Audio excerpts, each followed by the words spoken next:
Core commander Multan lieutenant general Shafqat Ahmed ने MNA Maujam Jatoi के हमरा सैलाब से मुतासरा पाक फौज की तरफ से बहाल करदा जतोई के 10 स्कूलों का इफ्तिताह कर दिया। इस मौके पर मकामी नुमाइंदों, स्कूल इंतजामिया, तलबा तालिबात से सैलाब मुतासरीन से खिताब करते हुए कोर कमांडर ने कहा कि पाक फौज अपने महदूद वसाइल से तामीर नौ में हिस्सा ले रही है। जनूबी पंजाब के सैलाब से मुतासरा 5 अजला में पाक फौज ने 350 स्कूलों और 65 अस्पतालों की तामीर नौ का काम किया है। जनूबी पंजाब की कल 1414 सड़कों की बहाली का काम शुरू कर दिया गया है, जबकि कोट अद्दू तौनसा सेक्शन पर 6 अक्टूबर तक काम मुकम्मल हो जाएगा। जनूबी पंजाब की 5 बड़ी नहरों मुजफ्फरगढ़ कैनाल, दाजिर canal, DG canal, PP link canal और तलीरी कैनाल के तमाम शगाफ पुर करके उनमें 25% पानी छोड़ दिया गया है। बाकी तमाम नहरें भी गंदम की काश्त से पहले 20 अक्टूबर तक बहाल कर दी जाएंगी। जमाते इस्लामी पाकिस्तान के मरकजी जनरल सेक्रेटरी लियाकत बलोच ने कहा है कि हुक्मरान नाकाम हो चुके हैं और तब्दीली नागुज़ीर है। जंग में मीडिया से बातचीत करते हुए लियाकत बलोच ने कहा कि मुल्क में तब्दीली की बातें हो रही हैं क्योंकि फरवरी 2008 के इलेक्शन नाकाम हो चुके हैं। उन्होंने कहा कि जनरल रिटायर्ड परवेज मुशर्रफ कौमी मुजरिम है। आर्टिकल 6 के तहत उसके खिलाफ मुकदमा दर्ज करके अदालत में लाया जाए। उन्होंने कहा कि बल्दियाती इंतखाबात न कराना गैर जमहूरी गैर आईनी इक़दाम है। उन्होंने मजीद कहा कि पहले ताफ हुसैन अंग्रेजों की गोद में थे, अब परवेज मुशर्रफ बैठना चाहते हैं। उन्होंने कहा कि NRO ज़दा हुक्मरान लूटी हुई दौलत को तहफ़्फ़ुज़ देने के लिए अदालत से टकराव पैदा करके एक नया बहरान खड़ा कर रहे हैं। डस्का में सड़क के हादसे में ASP 4 पुलिस एहलकारों समेत ट्रैफिक हादसे में जख्मी। कवरेज करने पर SHO थाना सिटी ने सहाफियों से गालिम गलोच की और कैमरे छीन लिए। ASP Daska doctor M Saeed Ahmad Khan अपने अमले के हमरा सरकारी गाड़ी पर संबड़ियाल से वापस डस्का आ रहे थे कि सहजू के करीब सामने से आने वाले ट्रक से तसादुम हो गया, जिसके नतीजे में ASP doctor M Saeed Ahmad Khan, driver Ejaz Sheikh, gunman Mohammad Boota और PSO मोहम्मद अरशद जख्मी हो गए। PSO मोहम्मद अरशद को तशवीशनाक हालत में लाहौर रेफर कर दिया गया। वाक़े की कवरेज करने वाले सहाफियों से SHO थाना सिटी इरफानुल हक सुलहरिया ने कैमरे छीन लिए और बदतमीजी भी की। डस्का प्रेस क्लब के हंगामी इजलास में SHO के रवैये की मजम्मत की गई है। खानेवाल में गैंग रेप के मुलजिमों को पुलिस ने 10 घंटे के अंदर गिरफ्तार कर लिया। DPO मोहम्मद वकार अब्बासी ने प्रेस कॉन्फ्रेंस करते हुए कहा कि मियां चन्नू के इलाके L15-128 में 3 मुलजिमों आबिद अली, मजहर और फारूक ने गन पॉइंट पर काम करने वाली परवीन अख्तर के साथ गैंग रेप किया और फरार हो गए। वाक़ये के बाद पुलिस ने 10 घंटे के अंदर अंदर इन तीनों मुलजिमों को गिरफ्तार कर लिया। मुतासरा लड़की का मेडिकल करवाने के बाद मुलजिमों के खिलाफ मुकदमा दर्ज कर लिया गया है।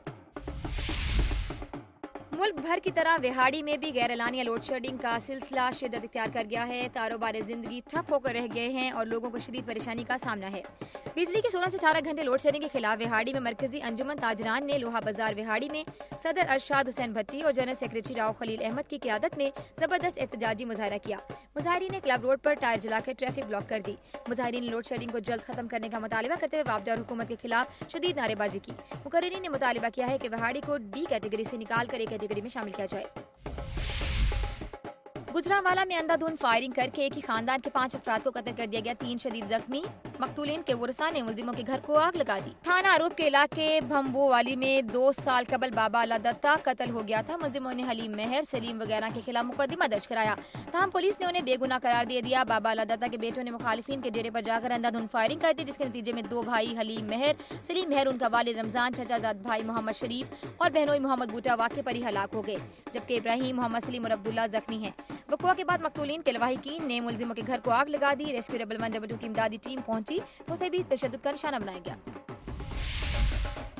बिहाड़ी में खुले मेन होल में गिरने वाले 8 साला बच्चे की लाश 2 दिन के बाद निकाली गई है। लाश देखकर अहले खाना गम में निढाल हो गए।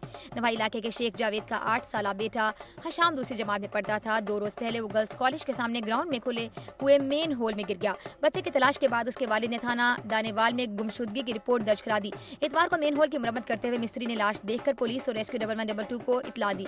रेस्क्यू एहलकारों ने बच्चे की लाश को मेन होल से निकाला। हशाम के अहले खाना ने गफलत के मुर्तकिब एहलकारों के खिलाफ कार्रवाई का मुतालबा किया है। और नाज़रीन, प्रोग्राम के आखिर में अब आपको लिए चलेंगे वफाकी दारुल हुकूमत इस्लामाबाद की जानिब। देखते हैं वहाँ से मौसूल होने वाली चंद रिपोर्ट्स और खबरें।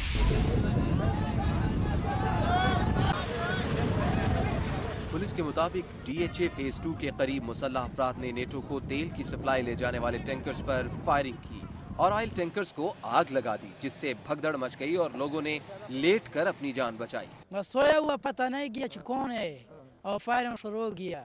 गोली आया तो सिर रोशनी लग गया आग वाला। واقعے کی اطلاع ملتے ہی ریسکیو 1122 اور CDA کی امدادی ٹیمیں موقع پر پہنچ گئیں۔ پولیس نے علاقے کو گھیرے میں لے کر موقع سے 4 افراد کو حراست میں لے لیا۔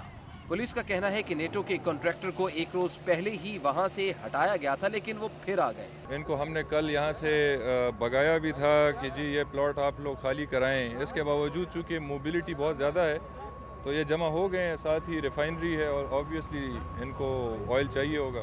وزیر داخلہ رحمان ملک نے واقعے کا نوٹس لیتے ہوئے ٹھیکیدار کی فوری گرفتاری کا حکم دیا ہے۔ ان کا کہنا ہے کہ نیٹو کو سامان اور تیل سپلائی کرنے والی گاڑیوں کی حفاظت کرنا نیٹو کنٹریکٹرز کی ذمہ داری ہے۔ ضلع انتظامیہ کا کہنا ہے کہ اسلام آباد میں نیٹو کو ساز و سامان اور سپلائی کرنے والے آئل ٹینکرز کے حوالے سے معلومات اکٹھی کی جا رہی ہیں۔ نوٹسز وغیرہ اس کو بھجواتے رہے پراپر سیکیورٹی کے لیے، اور جو بھی ایسی انسٹالیشن ہے اور جو اوور آل سیکیورٹی انوائرمنٹ میں اس کے بارے میں ہم خود بھی اس چیز کا کوارٹرلی یا منتھلی اور فریکوینٹلی ہم اس کا ریویو کرتے رہتے ہیں۔ وہ تمام معاملات جو ہے اس کو دوبارہ دیکھا جائے گا۔ حملے میں زخمی ہونے والے افراد کو DHQ اسپتال راولپنڈی منتقل کر دیا گیا، جہاں پر ایک کی حالت تشویشناک ہے۔ اسلام آباد میں نیٹو آئل ٹینکرز پر فائرنگ اور آگ لگانے کا یہ پہلا واقعہ نہیں۔ چند ماہ قبل ترنول کے قریب بھی نیٹو کے 100 سے زائد کنٹینرز کو آگ لگا کر تباہ کر دیا گیا تھا، جس میں 10 افراد جاں بحق ہوئے تھے۔ وفاقی دارالحکومت میں نیٹو افواج کو ساز و سامان آئل سپلائی کرنے والے آئل ٹینکرز پر حملے کا یہ دوسرا واقعہ ہے، جس سے عام شہری بھی متاثر ہو رہے ہیں۔ تاہم پولیس اور قانون نافذ کرنے والے اداروں کی جانب سے ایسے واقعات کی روک تھام کے لیے کوئی ٹھوس اقدامات نظر نہیں آتے۔ کیمرامین اویس قیوم کے ساتھ صغیر احمد، دنیا نیوز، اسلام آباد۔ ناظرین، آج کا پروگرام آپ نے ملاحظہ کیا۔ میری دھرتی میری دنیا میں عوامی مسائل کے ساتھ ساتھ معلوماتی دلچسپ رپورٹس بھی آپ نے ملاحظہ کی۔ میری دھرتی میری دنیا کی ٹیم کی یہ کوشش رہی ہے کہ ملک کے دور دراز مقامات سے بھی عوامی مسائل کو ارباب اختیار تک پہنچایا جا سکے تاکہ عوام کو کچھ ریلیف ملے۔ مسائل کی درست نشاندہی میں ناظرین آپ کا تعاون ضروری ہے۔ اپنی تجاویز اور آراء کے لیے ہمارا ای میل ایڈریس نوٹ کر لیں، mdmd@duniatv.tv۔